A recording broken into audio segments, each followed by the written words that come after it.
কোরআন আল্লাহ পাক নাজিল করেছেন, আল্লাহর জ্ঞান বেশি না আমার জ্ঞান বেশি? কোরআন আল্লাহ পাক নাজিল করেছেন তার রাসূল মুহাম্মদ সাল্লাল্লাহু আলাইহি ওয়াসাল্লামের উপরে, নবীর জ্ঞান বেশি না আমার জ্ঞান বেশি? তো এই কোরআন এবং সুন্নাহ যা আছে আমি তো মানবই অন্ধভাবে, কারণ আমার জ্ঞান তো তার চেয়ে বেশি নয়। এখানে আল্লাহ পাক সমস্ত বিষয়ের সমাধান দিয়েছেন, তো সমাধান আল্লাহ পাক দিয়ে থাকলে আমার মানতে সমস্যা কোথায়? সমস্যা আছে? আমি কি আল্লাহর চেয়ে বেশি বুঝি? আমি কি নবীর চেয়ে বেশি বুঝি? এরা যদি বলে আমরা আল্লাহর চেয়েও বেশি বুঝি, নবীর চেয়েও বেশি বুঝি, এরা মুরতাদ, কাফের হয়ে গেছে। ইসলামের সাথে তো কোনো সম্পর্ক নাই। যদি নাম হতে পারে আব্দুর রহমান, আব্দুর রহিম, হ্যাঁ, মুজাহিদুল ইসলাম নাম হতে পারে, ইসলামের সাথে কোনো সম্পর্ক নাই। যদি কোরআন এবং সুন্নাহকে ব্যঙ্গ করে বা মনে করে এর মধ্যে সবকিছু সমাধান নাই, অন্য আরো উৎসের দরকার আছে।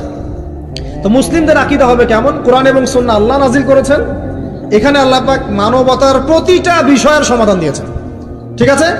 এবার এই সমাধানগুলো মেনে চলার জন্য আমাকে আগে পড়া শিখতে হবে, তারপরে আমাকে এর অর্থটা জানতে হবে, এর উপর আমল করতে হবে, কোরআনের দাওয়াত মানুষকে দিতে হবে।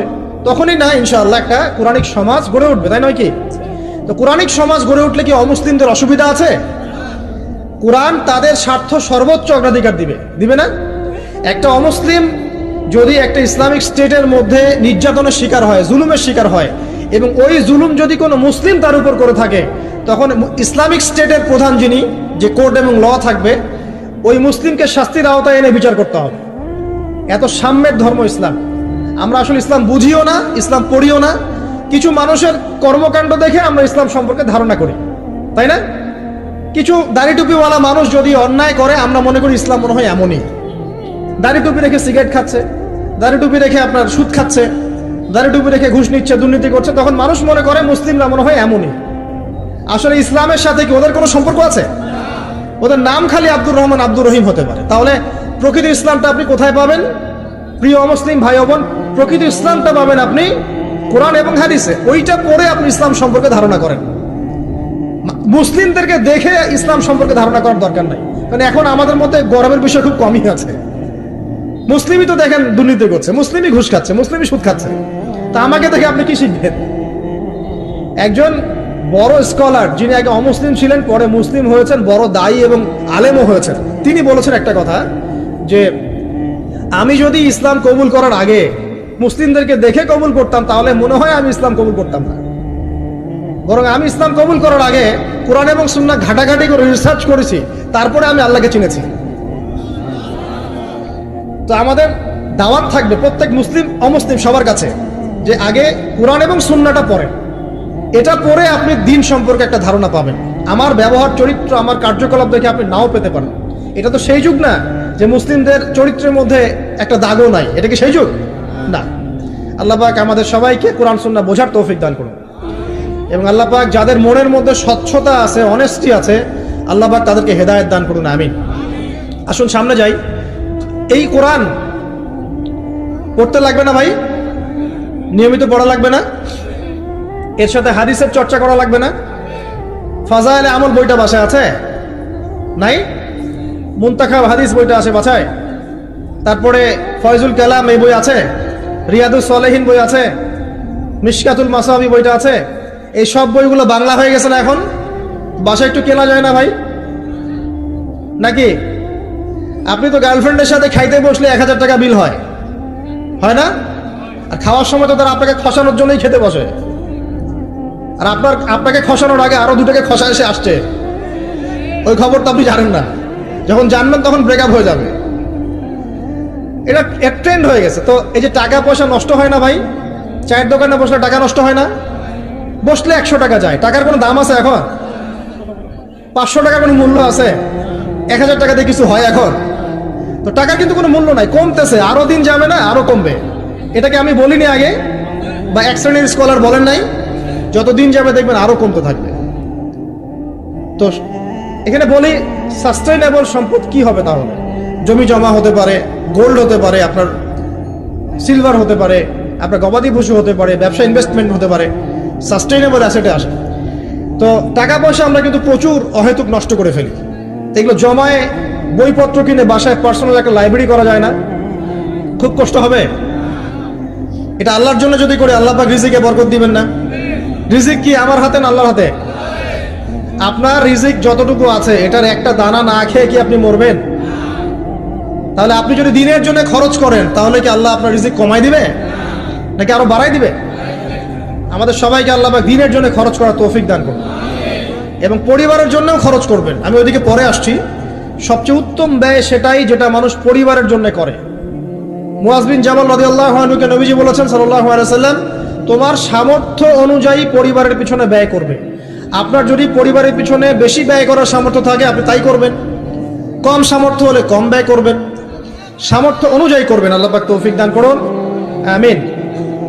তো প্রিয় ভাইরা, এই কোরআনের মধ্যে একটা সূরা আছে, সূরা তাহরিম। কি নাম? এই তাহরিম সূরা 6 নম্বর আয়াতে আল্লাহ পাক বলছেন, ইয়া আইয়ুহাল্লাযীনা আমানু, হে মুমিনগণ। মুমিন কারা? আমরা না?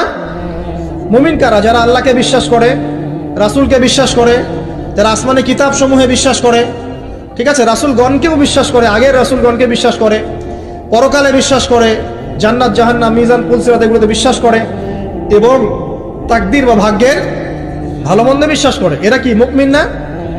শর্ত হচ্ছে মুমিন হতে হলে আপনাকে অন্তরে বিশ্বাস করতে হবে, মুখে স্বীকারও করতে হবে, কাজেও বাস্তবায়ন করতে হবে। নাকি শুধু মুখে বললেই হবে? নামাজ পড়ি না তাতে কি হয়েছে, আমার অন্তর ঈমান পরিপূর্ণ, বলি না আমরা? আমি তো কোনো পাপ করি না, নামাজ পড়বো কেন, বলে না? হ্যাঁ, তো নামাজ পড়ে না যদি কেউ বলে যে ভাই নামাজ না পড়ে তো কুফরি, তখন আবার খেপে যায়, আমাকে কাফের কেন বললেন? আপনি বেশি জানেন আমি কাফের না। তো এটা হচ্ছে হঠকারিতা, উদ্ধত আচরণ।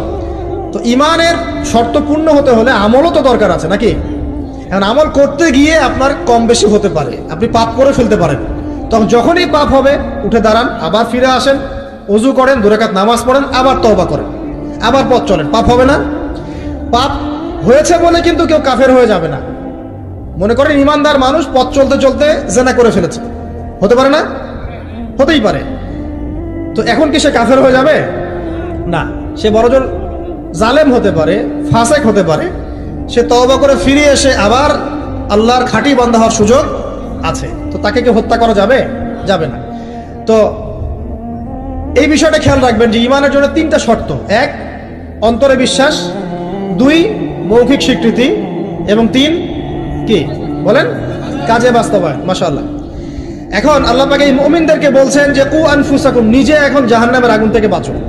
মানে ঈমান এনেছি বলেই কিন্তু তাহলে জাহান্নামের আগুন থেকে বাঁচা যাচ্ছে না। অন্য কিছু কাজের দরকার আছে, আত্মসমর্পণের দরকার আছে, ইহসানের দরকার আছে, তাকওয়ার দরকার আছে। তুমি নিজে জাহান্নামের আগুন থেকে বাঁচো এবং ওয়া আহলিকুম নারা, তোমার পরিবারবর্গ যারা আছে তাদেরকেও জাহান্নামের আগুন থেকে বাঁচাও। এই আদেশটা কি সবার জন্য না, নাকি এক শ্রেণীর মানুষের জন্য? সবার জন্য। কোন জাহান্নাম? আল্লাহ ভয় দেখাচ্ছেন সেই জাহান্নাম যেই জাহান্নামে 19 জন কঠিন মনের ফেরেশতা আছে। তারা দায়িত্বশীল ফেরেশতা, তাদের আন্ডারে আরো অনেক ফেরেশতা থাকতে পারেন।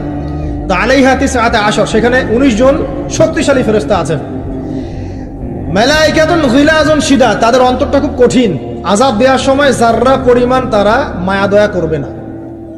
আযাব দেওয়ার সময় যাররা পরিমাণ মায়া দয়া তারা করবে না। কবরে যখন ফাসেক, জালেম, কাফের, মুশরিককে পিটানো হবে তখন কি কেউ মায়া দয়া করবে? তখন যদি বলে ব্যথা পাচ্ছি, তাহলে কি তারা আযাব দেওয়া বন্ধ করে দেবে? শোনেন, সূরা মুমিন নামে একটা সূরা আছে। কোন সূরা? সূরা মুমিনের মধ্যে ফিরআউনের একটা ঘটনা আছে। সেই ঘটনা একটা অ্যামেজিং একটা আয়াত আছে, অ্যামেজিং একটা আয়াত। আল্লাহ পাক বলছেন যে ফিরআউন এবং তার দলবলকে প্রত্যেক দিন সকালে এবং সন্ধ্যায় 2 বেলা করে জাহান্নামের আগুন যেখানে তারা থাকবে ওইটা উপস্থাপন করা হয়। কথা বুঝতে পারছেন না? ফিরআউন এবং তার দলবলকে প্রত্যেক দিন সকাল সন্ধ্যা জাহান্নামের চিরস্থায়ী আবাস কোনটা হবে এটা উপস্থাপন করে দেখানো হয়। আল্লাহ পাক বলছেন যে তুমি নিজে জাহান্নামের আগুন থেকে বাঁচো, তোমার পরিবারবর্গকে বাঁচাও। কোন জাহান্নাম? যেখানে কঠিন মনের ফেরেশতা আছে। এখন আমরা আগে দেখব কোরআন থেকে যে এখানে এরকম পরিবার কোথায় যে পরিবারগুলো জান্নাতের টুকরা। কোরআনে আসেন, আমরা দেখি কিছু এক্সাম্পল দেখি।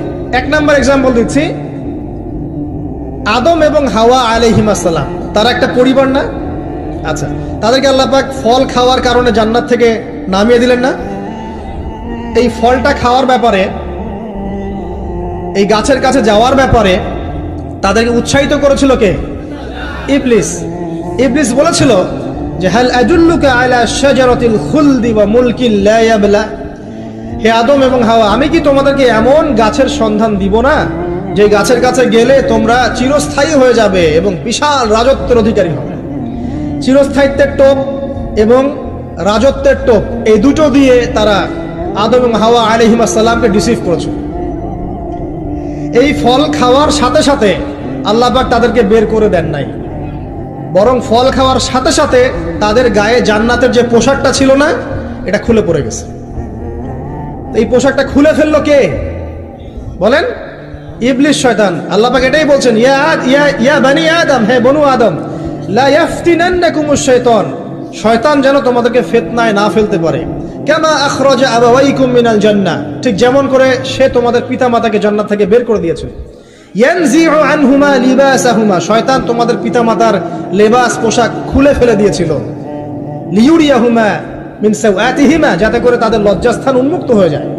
তাহলে আমাদের পিতামাতাকে নগ্ন করে দিয়েছিল কে? ইবলিস। তাহলে এখন আপনি বলেন আমাকে, এই যুগে যারা মুসলিমদের, মুমিনদের, নরনারীদের গা থেকে পোশাক খুলে ফেলতে চায়, এরা কার এজেন্ট বলেন? বুঝতে পারছেন এবার?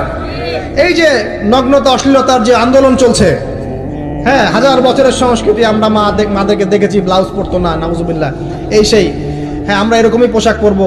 ছোট হতে হতে হতে হতে এখন এক পর্যায়ে দেখবেন বিকিনি পরে ঘুরবে কয়দিন পর, দেখবেন। বিশ্বাস করছেন না এই কথাটা? দেখবেন ইনশাল্লাহ, আল্লাহ না করুক, তবে হবে, এটা আমি জানি, বিকজ হাদিস আমি পড়েছি।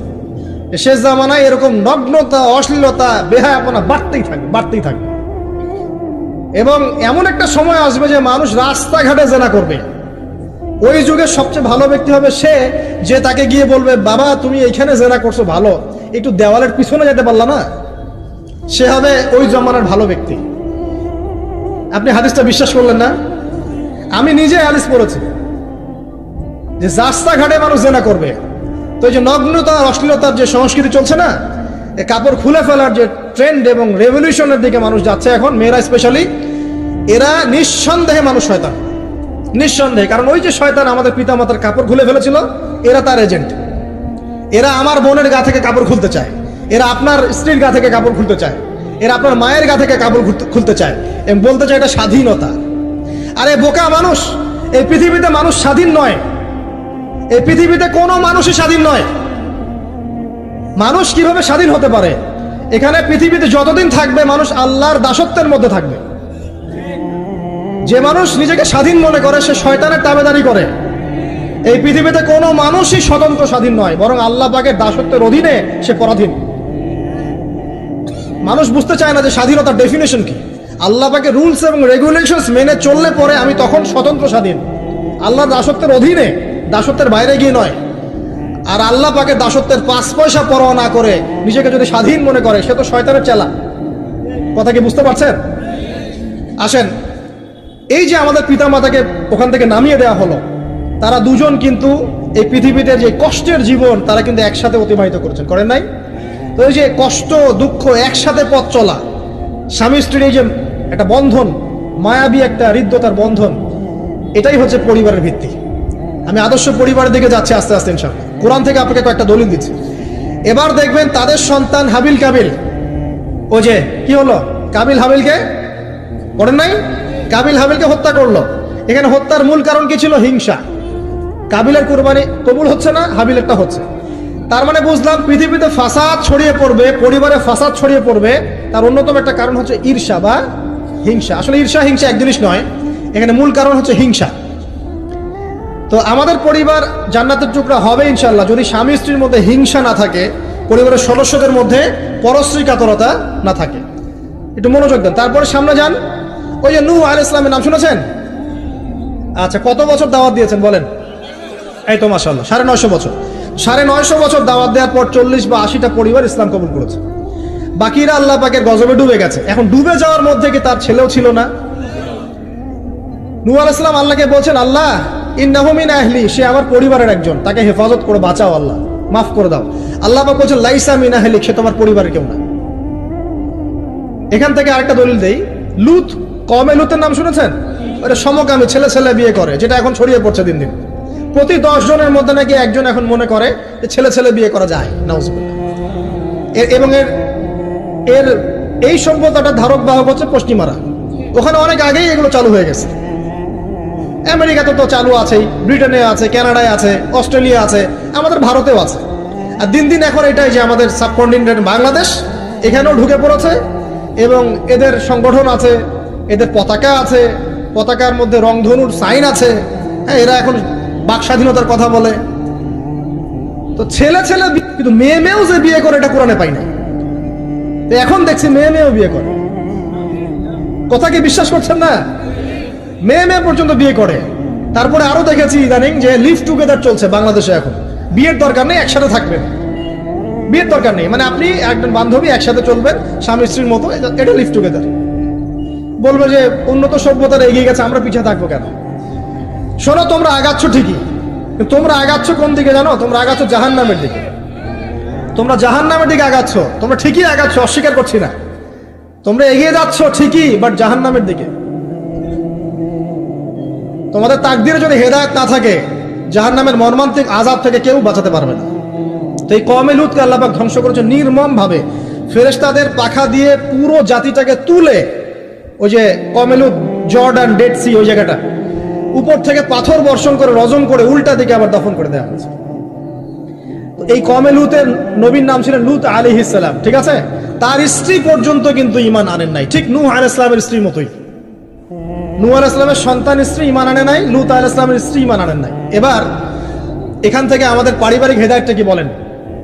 আপনি যদি একজন আলেমের সন্তানও হন, আপনি যদি একজন মুহাদ্দিস মুফাসসির মুফতিরও সন্তান হন, নিজে যদি তাকওয়া ঈমান অর্জন করতে ব্যর্থ হন, আপনার বংশ, আপনার পরিচয়, আপনার জাতীয়তাবাদ, আপনার রক্ত বর্ণ কোনো কিছুই আপনাকে জাহান্নামের আগুন থেকে বাঁচাতে পারবে না। এই জন্য নবী সাল্লাল্লাহু আলাইহি ওয়াসাল্লাম তার কলিজার টুকরা মেয়ে ফাতিমা রাদিয়াল্লাহু আনহাকে বলছেন, হে ফাতিমা, দুনিয়াতে আমার কাছে যা চাওয়ার তুমি চেয়ে নাও, পরকালে আমি তোমার কিন্তু কোনো হেল্প করতে পারবো না। কিন্তু আমরা জানি নবী সাল্লাল্লাহু আলাইহি ওয়াসাল্লাম সবার জন্য আমভাবে সুপারিশ করবেন। তিনি তার স্ত্রী আয়েশা রাদিয়াল্লাহু আনহাকে কাঁদতে দেখে বলছেন, হে আয়েশা, কি জন্য কাঁদছো? আয়েশা রাদিয়াল্লাহু আনহা বলছেন, আল্লাহর আযাবের ভয়ে কাঁদছি ইয়া রাসূলুল্লাহ। নবী সাল্লাল্লাহু আলাইহি ওয়াসাল্লাম বলছেন, আয়েশা, তিনটা জায়গা থাকবে কিয়ামতের মাঠে যখন আমিও তোমাকে চিনতে পারবো না, তুমিও আমাকে চিনতে পারবে না। এক, যখন আমলনামা ছুড়ে দেওয়া হবে, ইকরা কিতাবাক ওয়া কাফা বিনাফসিকা আল-ইয়াওমা আলাইকা হাসিবা, কেউ কাউকে চিনবে না, সবাই ইয়া নাফসি ইয়া নাফসি। একটা হচ্ছে পুলসিরাত পার হওয়ার সময় কেউ কাউকে চিনবে না, ইয়া নাফসি। আরেকটা হচ্ছে যখন আমলনামা ওজন করা হবে মিজান, কেউ কাউকে চিনবে না। এখন যাদেরকে আপনার আপন মনে হচ্ছে না, আমি একটা কথা তো অনেকদিন বলেছি যে আল্লাহ সুবহানাহু ওয়া তাআলা ছাড়া ইহকাল পরকালে আমাদের প্রকৃত আপন কেউই নাই। কথা বুঝতে পারছেন না? না, সময় হোক বুঝতে পারবেন। এই যে যাদের কথা চিন্তা করে আপনি দুর্নীতি করছেন, ঘুষ খাচ্ছেন, সুদ খাচ্ছেন, এরা আপনাকে চিনবে না মরার পরেই। আপনি মারা যাবেন, এরা আপনাকে চিনবে না পরকালে। তখন যদি আপনি বলেন, হে আল্লাহ, আমি ওদের স্বার্থে সুদ খেয়েছি, পরিবার দেখাশোনা করার জন্য ঘুষ নিয়েছি, দুর্নীতি করেছি, ওরা উল্টা বলবে যে আল্লাহ, একে তো আমি নিতে বলি নাই, ওকে তো আমি নিতে বলি নাই, ওর হিসাব ও দিবে, আমি এসবের মধ্যে নাই। আপনার স্ত্রী আপনাকে কথা বলবে, ইয়াউমা ইয়াফিরুল মারউ মিন আখি, ভাই ভাই থেকে দৌড় দিয়ে পালাবে ওই দিন। উম্মিহি ওয়া আবি, তার মা বাপ থেকে পালাবে। ওয়া সাহিবাতিহি ওয়া বানি, এই যে স্ত্রী সন্তান, এগুলো থেকে পালাবে মানুষ। লিকুল্লি ইমরিইম মিনহুম ইয়াউমাইযিন শা'নু ইউগনি, প্রত্যেক সত্তা সেই দিন নিজেকে নিয়ে ব্যস্ত থাকবে। তো এখান থেকে শিক্ষা দেখেন যে পরিবার আদর্শ হবে যখন পরিবারের প্রত্যেকটা মানুষ নিজেকে নিয়ে ভাববে যে আমি কতটুকু ইমানদার হয়েছি। আমি কার সন্তান সেটা বড় কথা নয়, আমি কতটুকু ইমানদার হতে পেরেছি, কতটুকু মুত্তাকি হতে পেরেছি, আল্লাহওয়ালা হতে পারলাম, এটা মূল কথা। ফেরাউনের স্ত্রী আসিয়া, ফেরাউনের আন্ডারে থেকেও সে মুমিনা হয়েছে, হয় নাই? ফেরাউন যে বড় কাফের, এই কারণে কি তার স্ত্রী শাস্তি পাবে? পাবে না। বরং আমাদের নবীজি মেরাজের রাতে গিয়ে দেখেছেন এবং গন্ধ পেয়েছেন, সুঘ্রাণ ছড়াচ্ছে একটা জায়গা থেকে। তখন জিবরাইল আলাইহিস সালামকে জিজ্ঞাসা করলেন যে এখানে এত সুন্দর ঘ্রাণ কোত্থেকে আসছে? জিবরাইল আলাইহিস সালাম বললেন, এটা হচ্ছে ফেরাউনের স্ত্রী আসিয়ার ওই ঘর যেটা আল্লাহ পাক তার জন্য জান্নাতে মানে বানিয়েছেন, ওইখান থেকে এই সুঘ্রাণ আসছে। সুবহানাল্লাহ। তার মানে এখানে আমরা শিখলাম নিজের চরকায় তেল দিতে হবে, নিজে আমাকে নামাজ পড়তে হবে, নিজেকে আমল করতে হবে, নিজেকে দিনের জন্য কিছু করতে হবে, নিজেকে পর্দা করতে হবে। পরিবারের সদস্যদের দিকে তাকানোর এখন সময়, আগে নিজে। না হলে নবী পরিবারের সদস্য হয়েও দেখেন জাহান্নামে মানুষ যাচ্ছে। এবার সামনে যাই, চলেন। ইব্রাহিম আলাইহিস সালাম নাম শুনেছেন? আচ্ছা, তার বাবা কি করতেন? বড় পুরোহিত ছিলেন। আর যেখানে শিরক সেখানেই দেখবেন ইব্রাহিম, যেখানেই কুফর সেখানেই মুহাম্মদ সাল্লাল্লাহু আলাইহি ওয়াসাল্লামের জন্ম হয়, এটাই নিয়ম। তো সেখানে আল্লাহ পাক জন্ম দিলেন ইব্রাহিম আলাইহিস সালামকে, যিনি তার পিতাকে নসিহত করছেন, আব্বা তুমি কেন লিমা তা'বুদু, তুমি কেন এমন এক সত্তার ইবাদত করো, মা লা ইয়াসমাউ, যে শুনতেও পারে না, ওয়ালা ইউবসিরু, সে দেখতেও পারে না, ওয়ালা ইউগনি আনকা শাইআ, সে তোমার কোনো উপকারও করতে পারে না, ক্ষতিও করতে পারে না। ইভেন তোমার স্ট্যাচুর গায়ে একটা মাছি যদি বসে, এটাকে সে নিজে সরাতেও পারে না, তার কোনো ক্ষমতা নাই। এখন তুমি কেন বাবা এর ইবাদত করছো? ইব্রাহিম আলাইহিস সালাম বলছেন।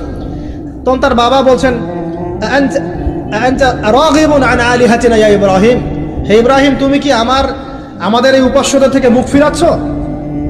যদি তুমি ফিরে না আসো তাহলে আমি তোমাকে বাসা থেকে বের করে দিব, তোমার মাথা পাথর দিয়ে মেরে ফাটিয়ে ফেলবো। তো ইব্রাহিম আলাইহিস সালাম তর্ক করলেন না, বললেন সালামুন আলাইক, আপনার উপর শান্তি বর্ষিত হোক। এই বলে তিনি বাসা থেকে বের হয়ে গেলেন। খেয়াল করে দেখেন, যুবক ছেলে ইব্রাহিম, সে তার পিতাকে দাওয়াত দিল, তার পিতা একজন বড় শিরকের কারিগর, যে তার দাওয়াত কবুল করলো না। কিন্তু ইব্রাহিম আলাইহিস সালাম কিন্তু মিথ্যার সাথে সত্যের আপোষ করলেন না। তিনি প্রয়োজনে একা চলে গেলেন বাড়ি থেকে, তারপরেও আল্লাহর আনুগত্য ছাড়লেন না। পরিবারের হেদায়েত এখানে নাই, আছে। আরো সামনে যান, ইব্রাহিম আলাইহিস সালামের একজন স্ত্রীর নাম কি? হাজেরা, আরেকজনের নাম কি? সারা। সারা আলাইহিস সালাম থাকেন ওই যে শামে, প্যালেস্টাইন, আর হাজেরা আলাইহিস সালামকে রেখে আসা হয়েছে কোথায়? মক্কায়, এই যেখানে জামজাম কূপ তৈরি হলো। এখানে হাজেরা আলাইহিস সালামকে রেখে যাওয়ার সময় তিনি বলছেন যে আমাদেরকে এই জনমানব শূন্য জায়গায় কেন রেখে যাচ্ছেন ইব্রাহিম? চুপ করে আছেন, আবার জিজ্ঞাসা করছেন, আবার চুপ করে আছেন। এবার তিনি বলছেন হাজেরা আলাইহিস সালাম যে আপনি কি আল্লাহর আদেশেই কাজ করছেন? তখন ইব্রাহিম আলাইহিস সালাম বলছেন হ্যাঁ, মাথাটা খালি নাড়ালেন, হ্যাঁ নাম। তখন তার স্ত্রী বলছেন তাহলে আল্লাহ পাক আমাদেরকে ধ্বংস করবেন না ইনশাআল্লাহ। খাবার নাই, পানিও নাই, কিছুই নাই, আল্লাহর প্রতি তাওয়াক্কুলটা দেখেন। এবার দেখেন ওই স্ত্রীর গর্ভ থেকে একজন সন্তান হলো, তার নাম কি? ইসমাইল। এবার এই সন্তানকে তার বাবা বলছেন অনেক বছর পরে যে ইয়া বুনাই, হে আমার সন্তান, ইন্নী আরা ফিল মানামি আন্নী আযবাহুক, আমি স্বপ্নে দেখেছি আমি তোমাকে জবাই করছি। ফানজুর মাযা তারা, তুমি একটু তোমার রায়টা জানাও, তোমার কি মতামত? ওই তাওয়াক্কুলকারিনী নারীর গর্ভ থেকে জন্ম নেওয়া এই ইসমাইল তিনি বলছেন ইয়া আবাতি, হে আমার বাবা, ইফআল মা তুমার, আপনি তাই করেন যা আল্লাহ আপনাকে আদেশ করেছেন। সাতাজিদুনি ইনশাআল্লাহু মিনাস সাবিরিন, ইনশাআল্লাহ আপনি আমাকে সবরকারী পাবেন। এই বাচ্চার বয়স হবে বড় জোর 10 থেকে 15, নাকি কম সম হবে আর কি। তো এই প্রজন্মের আমাদের জেনারেশনকে দেখেন না, আমি গতকালকে গুগল সার্চ করে দেখেছি যে বাংলাদেশের 11 থেকে 19 বছর বয়সী যে বাচ্চারা আছে, কিশোর, এরা এখন সবচেয়ে বেশি পর্ন দেখে, সবচেয়ে বেশি। এবং কলেজ পড়ুয়াদের, স্কুল কলেজ পড়ুয়ার মধ্যে 77%ই পর্ন দেখে। এবং ইন টোটাল হিসাব করে দেখা যায় বাংলাদেশে 92% মানুষ পর্ন আসক্ত, মানে পর্ন আসক্ত না হলেও পর্ন দেখে। তো ওই যে কিশোর ইসমাইলের চেতনা দেখেন আর আমাদের এই যুব সমাজের চেতনা দেখেন, পার্থক্যটা করেন আপনি, তাহলে বুঝতে পারবেন কিভাবে রেভলিউশন হয়েছে ইসলামের, এখন কেন হচ্ছে না আপনি নিজেই বুঝতে পারবেন, আমাদের কারণেই হচ্ছে না। আসেন এবার এই সন্তানকে যে জবাই করার ঘটনা, আল্লাহ পাক হাদিয়া পাঠালেন, তাকে জবাই করতে হলো না। এখান থেকে আমরা কুরবানির ঈদ পালন করছি, তাই না? আচ্ছা, এখানে আমি পরিবারের হেদায়েত হিসাবে এটা ফাইন্ড আউট করছি আপনাদের জন্য যে যদি পরিবারের নারীরা হয় এই হাজরা আলাইহিস সালামের মতো সহনশীলা, সবরকারিণী এবং তাওয়াক্কুলকারিণী, তখনই গিয়ে তাদের গর্ভ থেকে ইসমাইলের মতো সন্তান জন্ম হবে ইনশাআল্লাহ। যাদেরকে আল্লাহর জন্য কুরবানি করতে চাইলে তারা বলবে কোনো সমস্যা নাই, প্রয়োজন আল্লাহর জন্য কুরবান হয়ে যাও। তো এখানে কার ভূমিকা বেশি, বাবার না মায়ের? তাকে কিন্তু তার বাবা মানুষ করেননি, তার বাবা ওইখানে থাকেন সিরিয়ায়, শামে, মাঝে মাঝে আসা যাওয়া করেন। তার বেশিরভাগ সময় তাকে প্যারেন্টিং কে করেছে? তার মা। ওই মায়ের গর্ভ থেকে এমন সন্তান আশা করা যায়? তো এখনকার এই সিরিয়াল দেখা মেয়েদের গর্ভ থেকে এমন সন্তান আশা করা যায়? এখনকার ওইসব মেয়েদের গর্ভ থেকে আশা করা যায়? এটা স্বামী দিতে পারলে সে খুশি, দিতে না পারলে অসন্তুষ্ট, বেজার। স্বামীকে প্রেসার দিতে দিতে, মানসিক কষ্ট দিতে দিতে স্বামীকে বুড়া বানায় ফেলে দিয়েছে। আমাদের নবীজি দোয়া করতেন আল্লাহর কাছে, আল্লাহ আমি এমন স্ত্রী থেকে তোমার কাছে আশ্রয় চাই যে আমাকে বৃদ্ধ হওয়ার আগেই বুড়া বানায় ফেলবে। বৃদ্ধ হওয়ার আগেও স্ত্রী চাইলে স্বামীকে বুড়া বানাতে পারে। দেখা যায় অনেক সময় অনেক পরিবার স্ত্রীদের মানসিক টর্চারের কারণে স্বামীরা স্ট্রোকের শিকার হয়, রোগ ব্যাধির শিকার হয়, হার্ট স্ট্রোক করে, হাই প্রেশারের শিকার হয়, পেরেশান, দিনের জন্য কাজ করা তো দূরের কথা, দুনিয়া সামলাতে তার সারাদিন চলে যায়। এই নারীরা কি হাজারা আলাইহিস সালামের মতো? যখন এমন নারীরা ঘরে ঘরে তৈরি হবে তখন দেখবেন আদর্শ পরিবার ঠিকই গঠিত হবে। তো বিয়ে করলে এই ধরনের মেয়েকে করবেন। রূপের সৌন্দর্য দেখে, টাকা পয়সা দেখে আর অন্যান্য বিষয়গুলো দেখে এত বেশি ইমপ্রেসড হওয়ার দরকার নেই। আপনি দেখবেন দিনদারিতা আছে কিনা। এবং দিনদারিতা কিন্তু শুধু বোরখার মধ্যেই থাকে না। আপনাকে কথা বলে প্রশ্নোত্তরের মাধ্যমে পাত্রী দেখার সময় এগুলো যাচ করতে হবে। আপনাকে ওর মাকে দেখতে হবে, তার মা কেমন, কোন মায়ের সন্তান সে, তার মায়ের আকীদা কেমন, তার মা কেমনে চলাফেরা করে, ওর নানি কেমন, ওর পরিবারের সদস্যরা কেমন, এগুলো দেখে মেয়ে চুজ করবেন।